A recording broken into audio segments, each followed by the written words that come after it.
Hello, hello, everyone, and welcome to the Supercharged Plant-Based Lifestyle Show. My name is Valeria Popov, and today I'm interviewing Csilla Veress.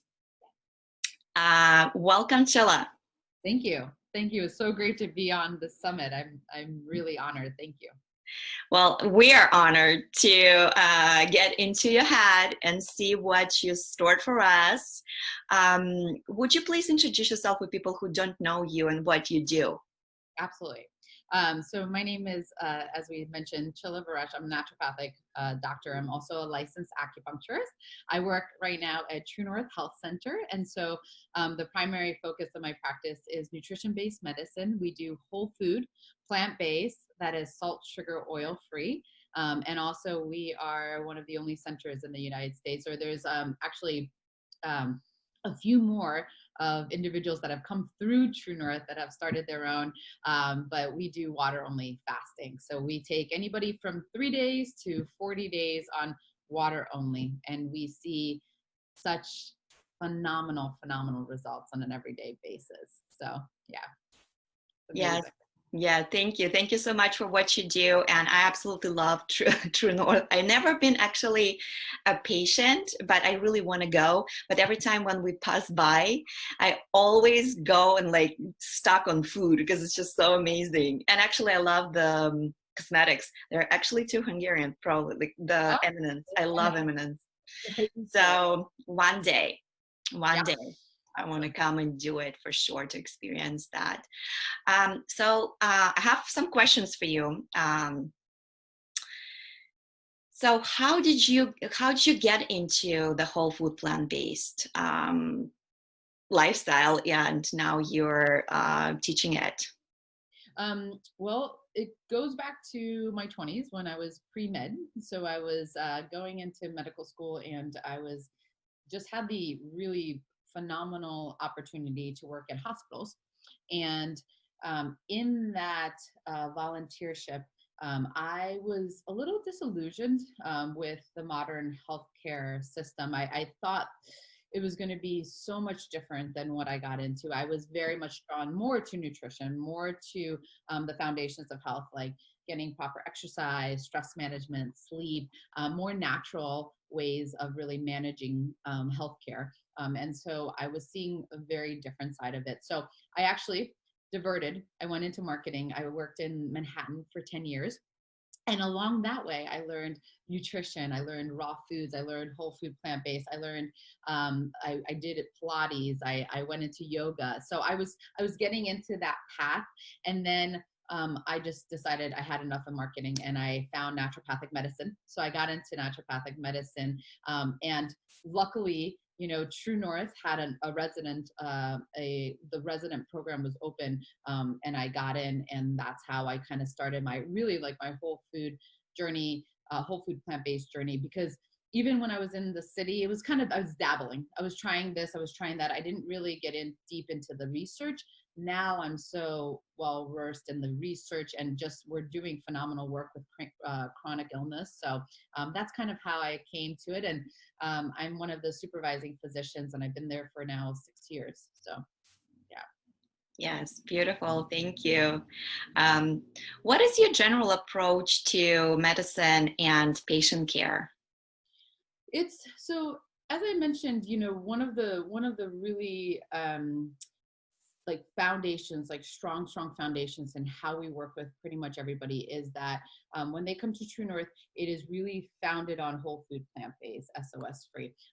We've all heard of probably the pleasure trap, and how salt, sugar, and oil really does, in the way that we are consuming it in modern society, really does actually change not only our taste buds, it actually has different neurological shifts that happens in our brains. And so what we try to do first and foremost is really get people optimally healthy from the inside out. So we first work with, say, water fasting. We take individuals in, we do a full, you're going to meet with a supervising doctor, you're going to do a full lab work, full physical to make sure you're safe. And then if you go into a water fasting program, or if you don't, we do juices, or we do a feeding program only.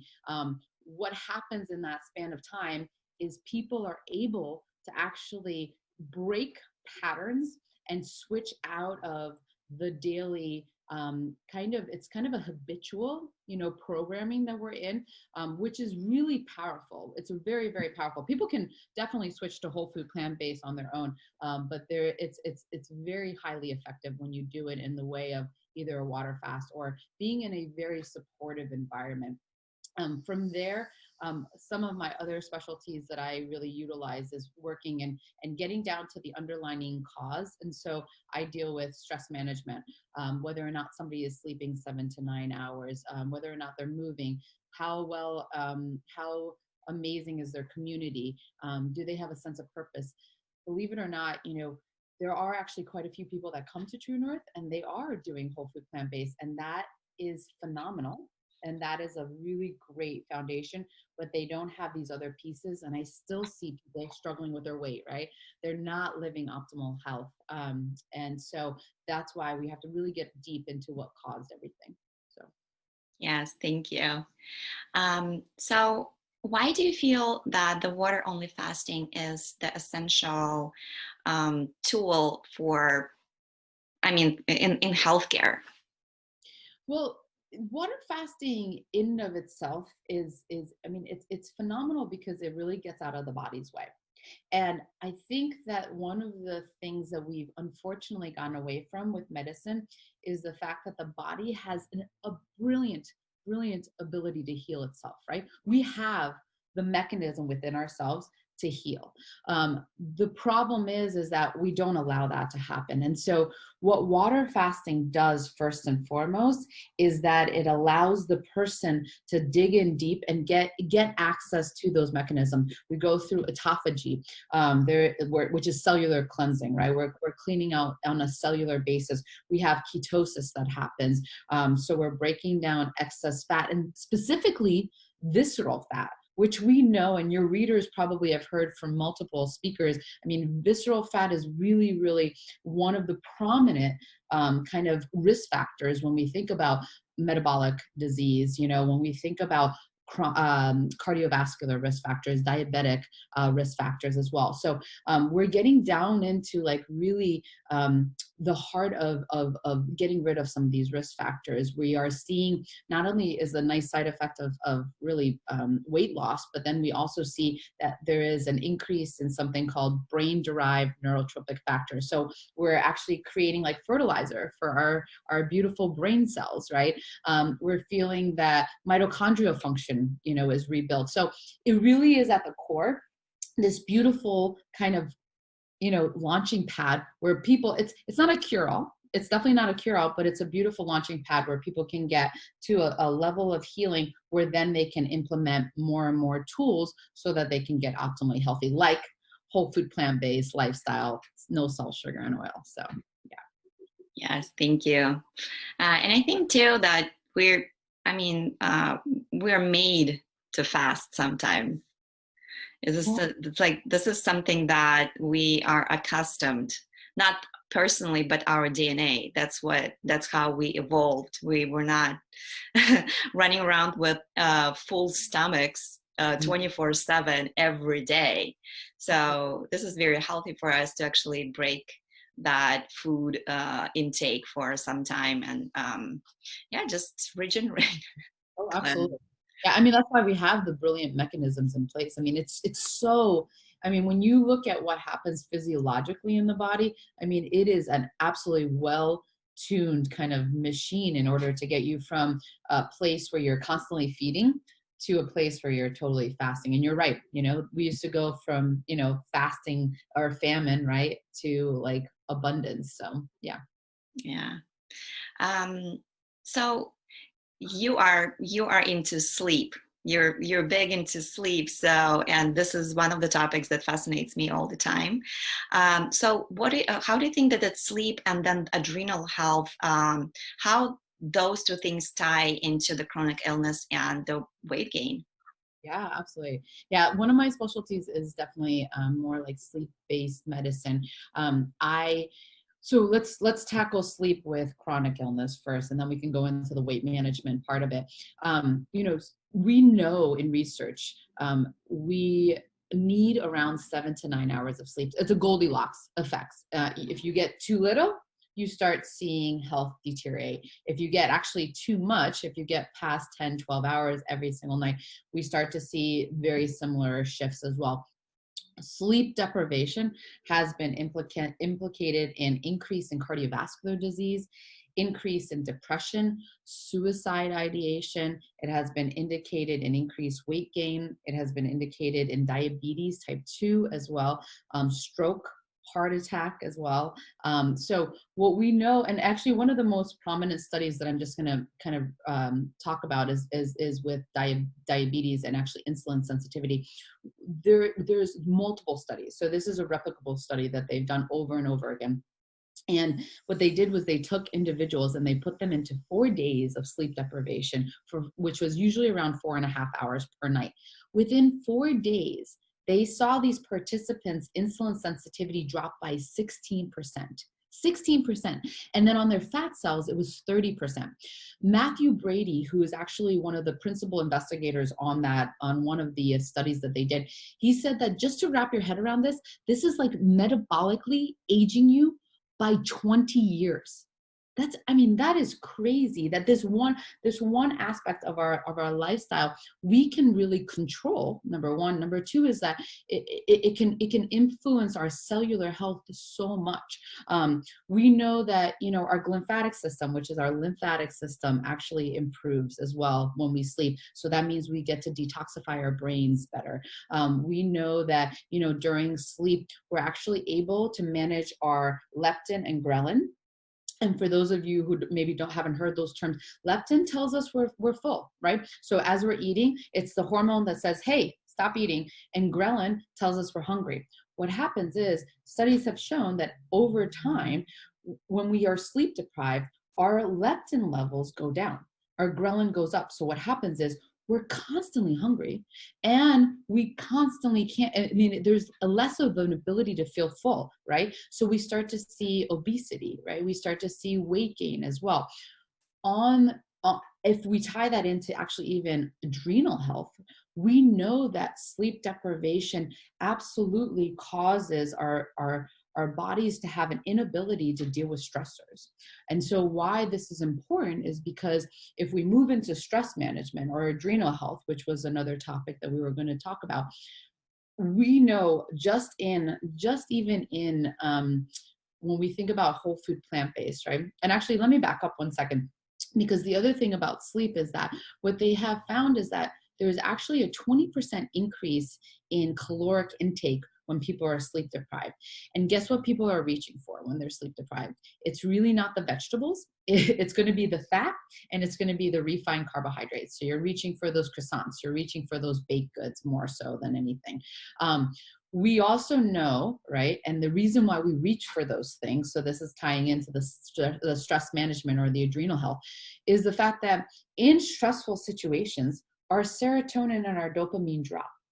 And so part of what happens with a pleasure trap, if anybody has ever kind of read, The Pleasure Trap by Dr. Goldhammer, or have understood that, we need more and more stimulus in order to get the same responses, because serotonin, which is our soothing hormone, right, drops. So it's harder for us to soothe ourselves in stressful situations. Dopamine, which is our reward pathway, right? We need more in order to feel that reward. And so what starts to happen, and this goes into stress and it goes into sleep, is that we're going to need more and more, and we're going to need higher dosing concentrations of things that make us feel good. Hence, again, going back to the fat and the refined carbohydrates, it's quick kind of sugar rush into our brain. Stress, we know, over time creates something called chronic inflammation in our bodies. In the short run, it's perfectly fine. In a short run, stress is actually, our stress response in our body is what gets us out of trouble, right? If we didn't have a stress response, we wouldn't be able to run from the bear. We wouldn't be able to kind of deal with different, like a car pulling out, right, and almost hitting us, or your boss kind of wanting that deadline paper right then and there. So stress, actually, the stress response in our body is healthy. It's not healthy, or it gets unhealthy if we actually have it chronically and we're not taking steps to manage that.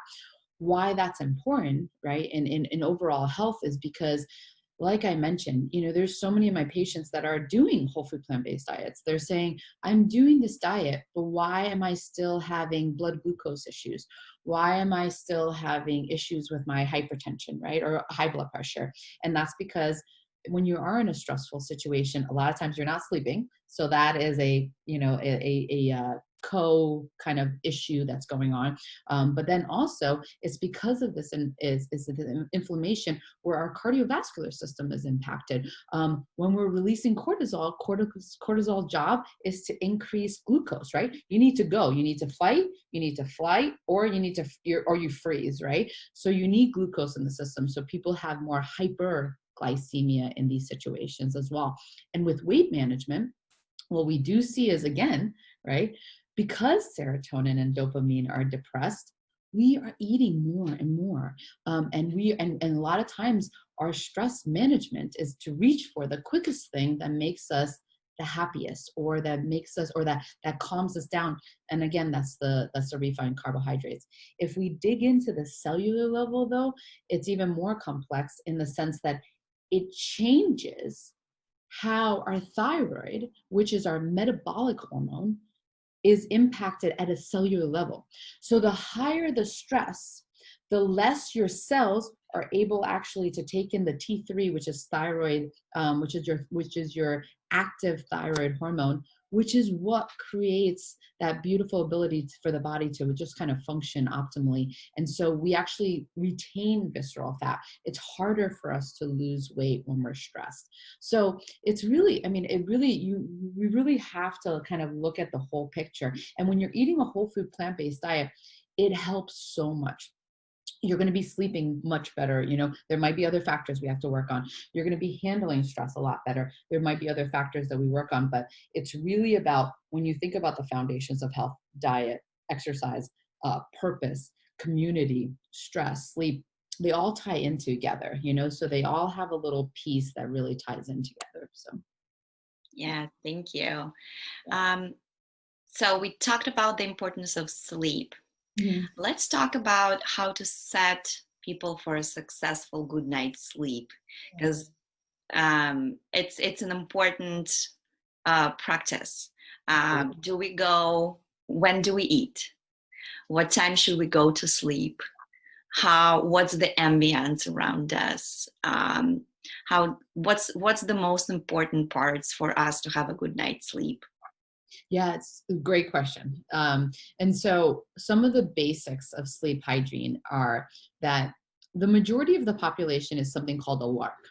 And so we know through research that we're born either a lark or a night owl, right? And there's a little bit of variations within the two, but technically it's lark and night owl. Larks are much more of the population. And that means we have to go to bed around 9:30, 10, because that is when our melatonin naturally starts to rise in our body. It peaks around 2 a.m. And so we really want to be in that beautiful pattern right at night. If you're a night owl, just so you can really understand where you will fall, you're going to fall more into going to bed around 11:30. So notice that it's not much of a difference, and not too much of a difference, I should say. Many people who are night owls think that they have to be in bed by like 2 a.m., and that's actually not the case. You're going to function so much better if you're actually going to bed around 11:30, 11. And so getting to bed on time every single night, making this a really strong priority is going to be number one. One of the best ways to kind of get best sleep is really to set almost an alarm to go to bed, right? The other thing is to anchor the wake time. We have something, unfortunately, in our society called social jet lag. And what that means is many people during the weekdays will be getting up at a certain time, but then on the weekends, they're getting up way later, right? And so this is not attuning to this amazing balance that your body has to maintain. It's called the circadian rhythm. I'm not going to go too deep into it, but there's something called the suprachiasmatic nucleus in your hypothalamus. That is a master controller. And so the way to think about it is that while it's important to get 7 to 9 hours of sleep, if you're getting 7 to 9 hours sleep and balancing the circadian rhythm, you are really, really optimally healthy. Like you are really doing double duty on your health, because that controls not only sleep and wake, hormonal function, right? Cortisol, like we talked about, melatonin, so many things, testosterone, women, estrogen, progesterone, right? So all of this is functioned based on that balancing act. Some of the other things that can be really helpful that you mentioned, with ambience, right? We know that if you're going to bed, closing the blinds or having it pretty dark in the bedroom is going to be really helpful, or even blackout curtains will be helpful. Exposing yourself to sunlight first thing in the morning is vitally important. So whether or not it's just like getting out, just even 5 minutes, you don't even have to go out for exercise, although it is a really good idea to just get out of bed, go out there, go for a nice 15-minute walk first thing in the morning. That is going to set that circadian balancing really well. The other thing, because we are in tune, like we're naturally in tune with the cycling of the sun. So because we're indoors with artificial light all day, if you are on your computer or on your iPad or your iPhone all night long, you're signaling to your brain, oh my gosh, it's broad daylight. It is broad daylight. You don't need to go to bed. It suppresses your melatonin. So what we need to do is make sure you're getting off any of those electronics at least 3 hours prior to bed. Making sure that your bed is comfortable, right? Getting a new mattress, getting beautiful, beautiful, nice pillows. Like these things really do matter, because it's going to save you thousands and thousands of dollars on healthcare, right? The other things to really know, when we were talking about just like even food or when to eat, is that if you are having a problem with, say, waking up in the middle of the night because you're urinating or because you're just waking up, it could be cortisol. So it could be stress. So if there's anxiety, right, before bed, or potentially you're eating too close to bedtime. So I always recommend at least 3 hours prior to bed, just to basically stop eating or have your dinner at least 3 hours prior to bed. Another thing that studies are showing is that intermittent fasting is really powerful, right? So one of the ways that you can intermittent fast is actually skipping dinner every now and then. That can be really helpful, and that actually can help reset the suprachiasmatic nucleus and the circadian balancing as well. One of the things I also recommend, in addition to food, is if you're waking up in the middle of the night, make sure you're really well hydrated during the day, but then stop drinking 3 hours before bed. That's a really great little tool as well. Those are the key components, I would say, in order. Oh, and the one last thing is also, many people think about sleep as more like a helicopter. And what I mean by that is that they think that they're going, doing, and then all of a sudden, okay, I'm ready for bed, right? And unfortunately, the way sleep happens is more of like I always akin it to like an airplane, right?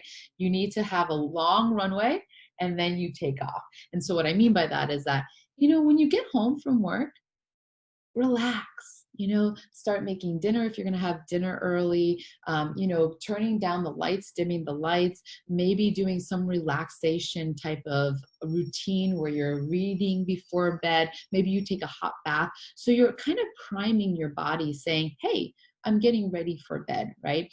And then some of the other ambient tools is like making sure the temperature in the room is 65 degrees. That's how we sleep the best. So that will be really impactful. Noise is a big thing. So if you have someone that maybe snores, or if you have a lot of street noise around you, you might want to do earplugs. So those are some of the basics. I mean, that's a basic sleep foundation. Some people might have a little bit more really fine tuning to do. And there's definitely sometimes more inherent issues chronically that can go into why people aren't sleeping. Yes. Yeah. And another thing that, I used to do is the assumption that if you will work out like hard before bedtime, that you're going to sleep like a baby.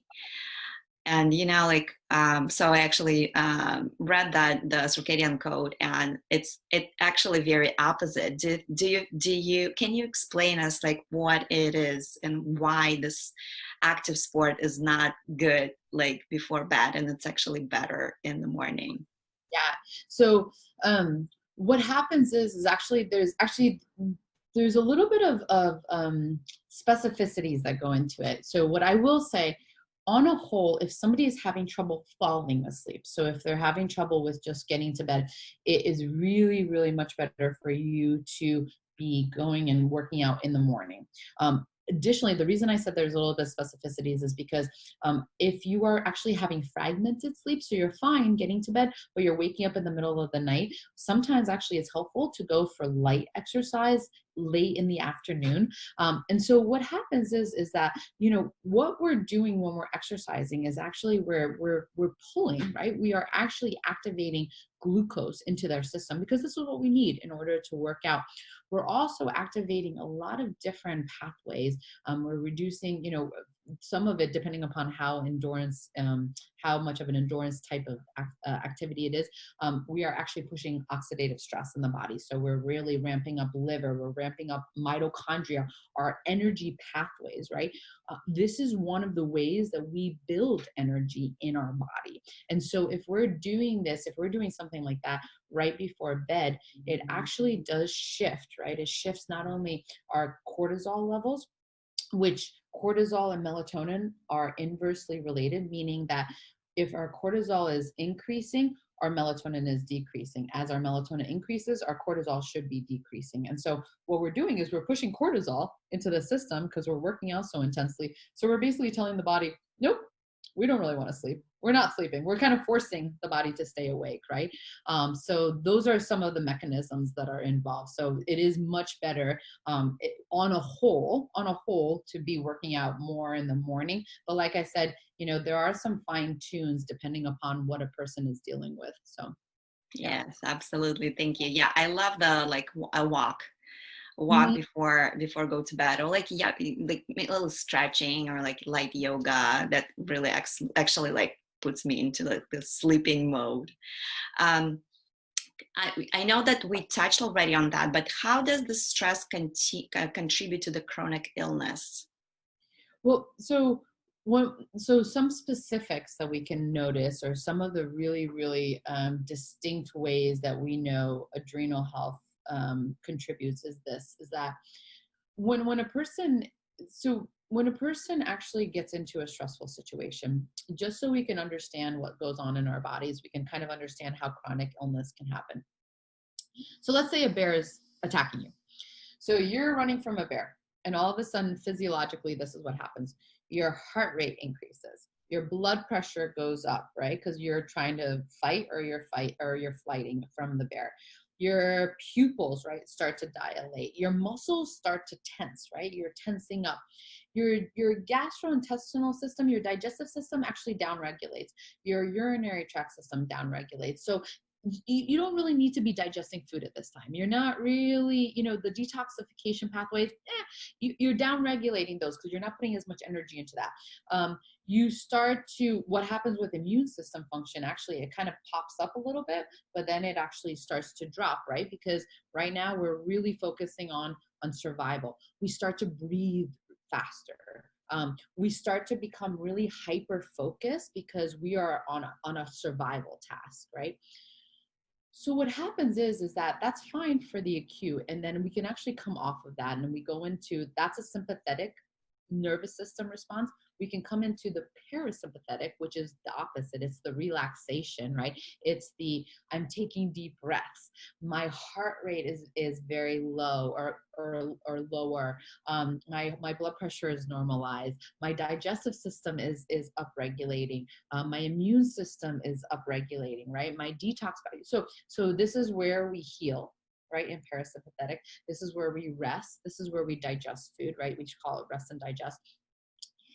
If we don't go into that parasympathetic and we stay in that chronic stress mode, we start to see wear and tear on everything I just talked about, right? If you think about it, if over time your body is constantly, like your heart's constantly pumping.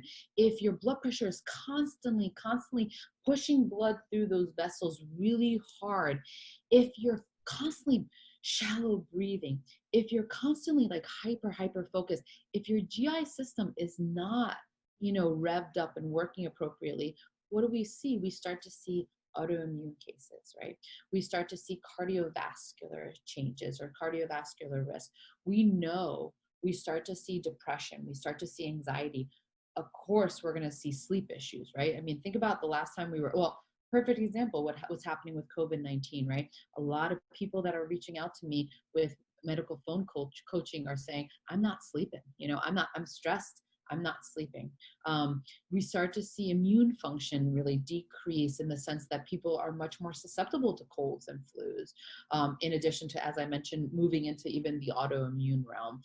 So we start to see a lot of wear and tear and breakdown in the body, just because of this chronic stressor. And of course, that is magnified if we start to introduce things like, then a person stops exercising, a person's not eating whole food, plant-based, no salt, sugar, and oil, or they don't have a strong support, like community support, or somebody just wakes up and they don't love their life, right? They're not doing something that brings them passion. So all of that really goes into it, because a lot of those other factors are actually how we can start to reverse a lot of those conditions if stress is a component. So there's a lot of different ways that we can manage our stress in a much healthier way and be more in the parasympathetic mode. So Yeah, so how exactly the whole food plant-based lifestyle helps with that?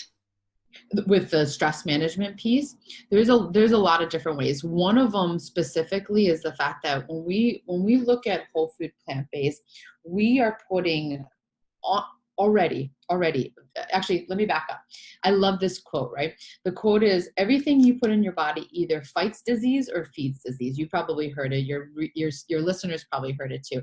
And why that's so powerful is the fact that when you are eating something, you're already causing a chain reaction to happen. So there's already oxidative stress that goes on in the body, meaning just the digestive process, you're going to be spitting out, quote unquote, I'm simplifying it, but you're going to be spitting out different types of products that can actually cause potential harm in the body, right?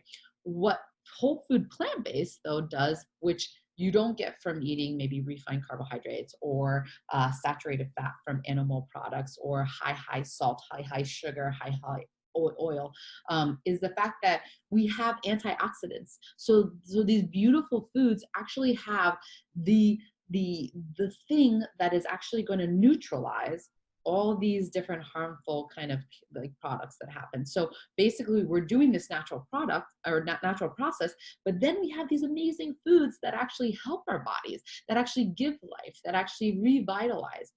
Why that's important is because when you have stress in your life and you are causing inflammation, or there's a chronic inflammation that happens because of the stress in the life, what we need is we need more of a really good strong foundation of things that are going to help decrease that stress that is basically elevating during that time. And that's where whole food plant-based comes in. So you're actually minimizing what is happening in the body.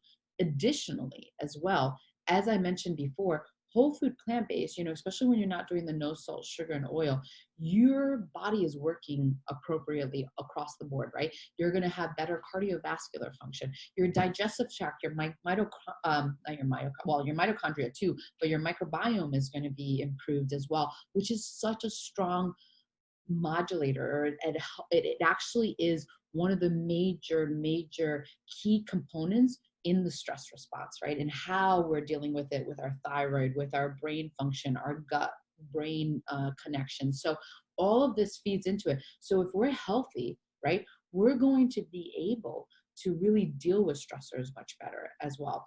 So it's so powerful. It really is so powerful. And then a lot of the beautiful foods, they have different kinds of amino acids, right? They have different kinds of beautiful, like I said, vitamins and minerals that are going to go into, say, producing, right, neurotransmitters. They're going to be going into producing different kinds of chemicals or chemical messengers that are going to help, right, decrease the inflammation. Perfect example is your leafy green vegetables. They're amazing B vitamins. B vitamins are so vital. B6 is a cofactor, right? So is magnesium. They have beautiful magnesium, cofactor in producing serotonin and your dopamine. And so if we have this, right, in our system, and we're really gently building all of that, then we are actually we are then helping the stress response. Then we are really, really controlling or helping how we manage what's coming at us, right? And when we're not having those really high concentration foods of no salt, sugar, and oil, we are better able, like we're not doing this highs and lows with our glucose as well. And so that goes right back into the whole entire feedback loop. So there's so many different factors that you can look at when you look at how food affects how we interact, with our world around us. Yes, thank you. Beautiful. I have a question. So it's about a combination. What's going to happen in our body? What's happening in people's body if you don't get enough sleep on regular basis and then you eat right before bed? I guess my question is the body at some point will stop digesting at night and just say like, hey, you know what? That's gonna wait. I have other things to do because there's like not enough sleep. Obviously, the body knows. What it like abandon the process of digestion and just go and prepare something else? And what if that's gonna happen? What's gonna happen to our intestines? Really good question. I will say that I would have to look into research in order to fully see if there's a different physiological shifting that happens at some point in time. What I will say is this: what we do know, and what I mean by that is because I'm assuming you're meaning really chronic sleep deprivation and how potentially the need for fuel versus the need for like repair happens. But what I will say is that if the body is the body kind of always is going to be in a place where it is going to be utilizing food first and foremost, because it's kind of like it's almost like a checklist, right? And so while sleep is vital, it is vital. I mean, it is absolutely vital, and the body does know that. If you're not sleeping, there could be multiple factors that goes along in that. I mean, there's multiple things that can affect that. But if you're eating right before bed, then what's happening is your body's like, okay, well, we have to break this down. I mean, we have to. It's in our system, and we need to be producing it. So you're definitely going to be affecting how you're sleeping over time. What I will say, and what we do know, is that if you are doing that, then you are absolutely causing changes in your microbiome and you're causing changes in your digestive system. So that lack of sleep is for sure going to be causing digestive side effects. So that's going to be causing potentially lower stomach acid, right? Or higher stomach acid. Maybe you're going to start to get acid reflux. You might start to have problems with your gut mobility, right? So you're not going to have that peristaltic action happen. If it affects your GI, if it affects your microbiome, then you might be having issues with bloating. You might not be processing foods as well, right? You might not be actually then also be utilizing glucose, and your insulin sensitivity goes down like we talked about. So it's while it's a great question, and I think really chronically it's a really interesting one, in the sense that will at one point in time, will the body kind of click into more of a sleep mode than a eating mode? I don't think so. I think that it's what's going to happen more so than that. The body's going to want to digest it, but potentially the digestive function is going to be decreased because of this chronic sleep issue, if that makes sense. Yes. Yeah. Yes. Another thing why I was wondering, it's like, what if, like, so you said it is going to be digesting. So it means that it's going to be digesting instead of repairing of what's going on in your body, like inflammation or any other like cleansing processes. So basically, you're going to be digesting and then digesting more throughout the day. And basically, you're just digesting. Oh, absolutely, absolutely. Yeah. And then the problem is that, you know, I have seen patients like that where if your digestive fire has gone down or your digestive function has gone down, I mean, you can be eating at night and it's such it's such a hindered system that like literally people are waking up and they're bloated already and they're like, I haven't even eaten anything yet, but it's because of the fact that we're causing that disruption. So Yeah. Beautiful. Thank you. yeah. Do you have any last advice for our people? How do we get healthy?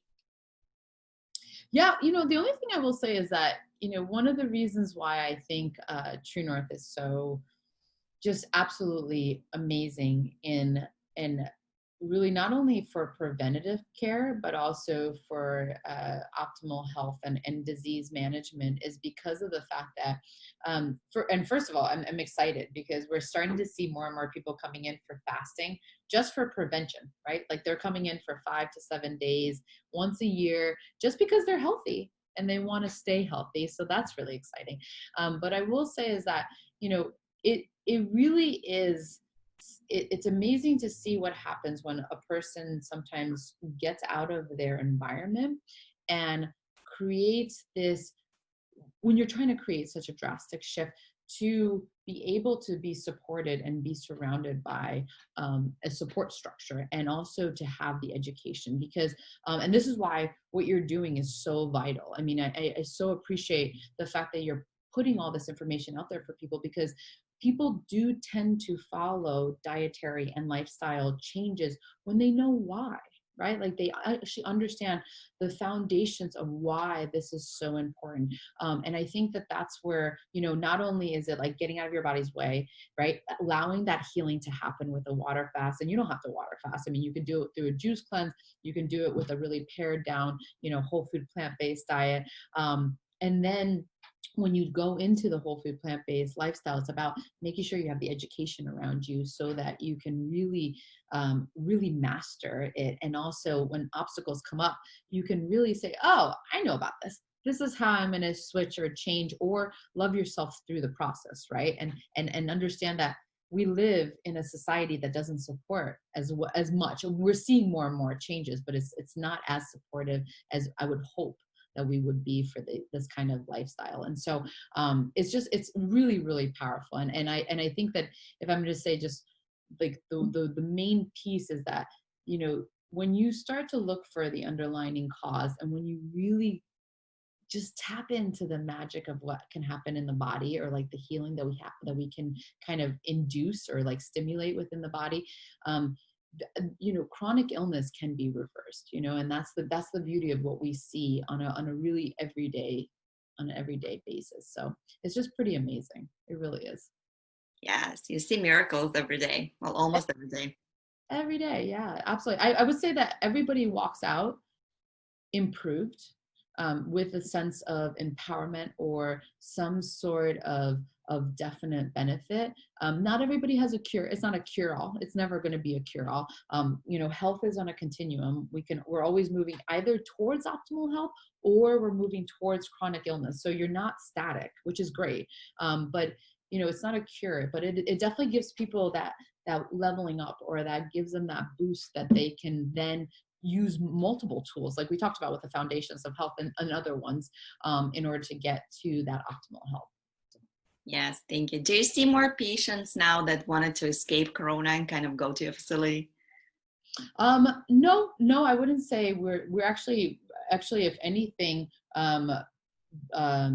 occupancy is down, yeah, during this time just because of travel, I think more so than anything. So yeah. Yes, yes. I'm going to encourage all our viewers to check out True North and especially, well, in any case, but especially if you're curious to go plant-based, but you have this like trouble, any kind of like trouble going, but you really want to go, fasting is the beautiful way how to enter, because you're just cleansing, and then when you're refeeding, you'll just go and stick with the plant-based after that, because this is just so beautiful and such a cleansing thing for your body. So that I want to experience too. I don't know. Well, and I mean, I'm whole food plant-based and I'm no sugar, salt, and oil and all of this stuff, but still, like, this is just unbelievable. Like, very interesting thing to experience. I used to do like fasting, like on Mondays, and then I would do 3 days, like once a month. But like when you're home, it's not the same. Plus, like I couldn't go past 3 days for some reason, maybe because I didn't know how to, and I know that it's not advised. So yeah, people, it's not advised to go past like 2-3 days by yourself. But yes, but I know that the refeeding is the most important, and how you do it, and you teach all of that, and it's just a great way to live a healthy life. I'm going to thank you so much, Csilla, for being here with me today. Thank you so much for your generous information and education, and thank you for your absolutely important work. Yeah, thank you for having me. It was phenomenal. It was Mm-hmm. phenomenal. All right, goodbye.